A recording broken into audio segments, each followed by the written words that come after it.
Very good morning. Am I audible?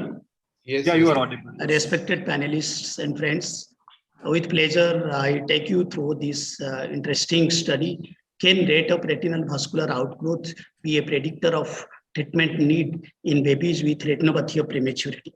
I don't have any financial interest to disclose. So this was, as we know, retinopathy of prematurity is a disorder of premature retinal vasculature. Multiple factors like prematurity, low birth weight, oxygen, poor weight gain, collateral health issues affect the vascular outgrowth, and this decides the extent and severity of retinopathy of prematurity.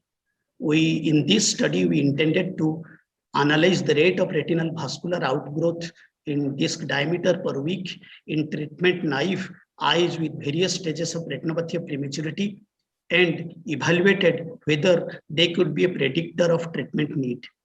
This was a 10-year study extending from 2010 to 2019 December, partly retrospective and partly prospective, done at LV Prasad Eye Institute, Bhubaneswar, and was approved by the Institutional Review Board. We included babies with retinopathy of prematurity, with clear fundus images, and with disc and vascular endings clearly visible in one go. Those with incomplete details, poor image quality, stage 4 and 5, and those without consent were excluded.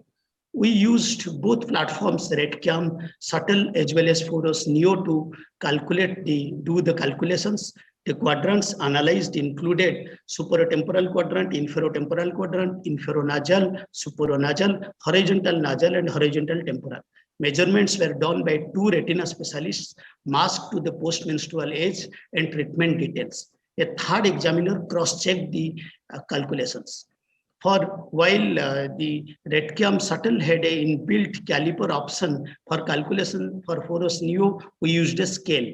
The measurements were done from the either midpoint of the temporal or nasal disc margin up to the blood vessels end.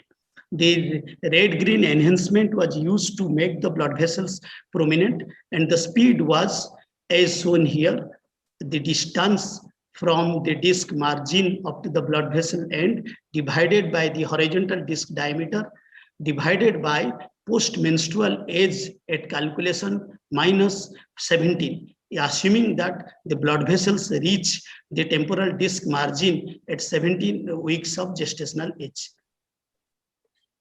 These are the statistics we used.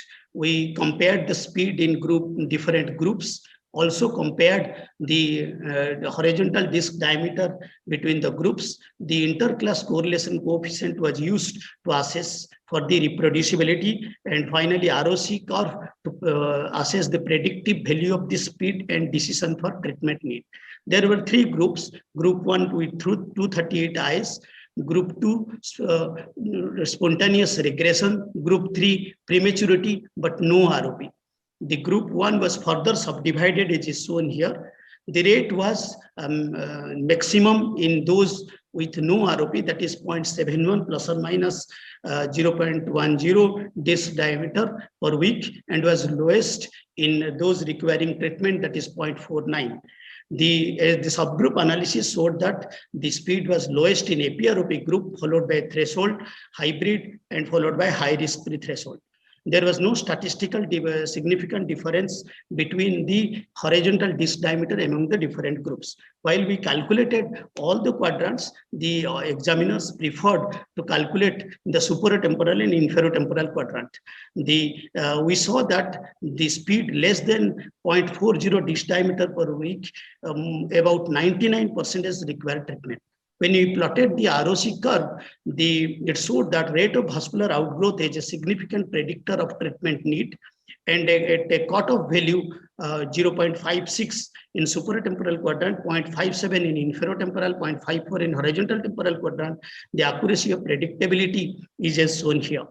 Limitations, the most important limitations was the measurements we did on a flat laptop computer screen, while in reality the blood vessels traverse a curved ocular surface, lack of FFA could have delineated the blood vessels better, but we compensated this by using the red-green enhancement to make the blood vessels stand out.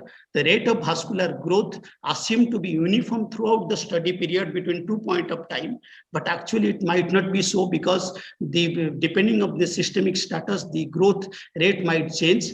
The rate can be different in different quadrant. We address this by calculating the rate in different quadrant, taking their average, as well as in individual quadrant and comparing the individual quadrants. Dr. Tapas, you have to conclude now. So to conclude, retinal vascular outgrowth is quantifiable and could predict the treatment need for ROP. The rate is inversely proportional to the disease severity. At less than 0.5 disc diameter per week, the speed can be a good predictor of treatment need. I thank you all for kind attention. Thank you. Thank you, Dr. Tapas. Thank you, Tapas. Very nice presentation. Very, very nice presentation, Dr. Tapas. One small question. So, is there any way to tell that we have to treat it before the clinical features of type 1 retinopathy develop by your method?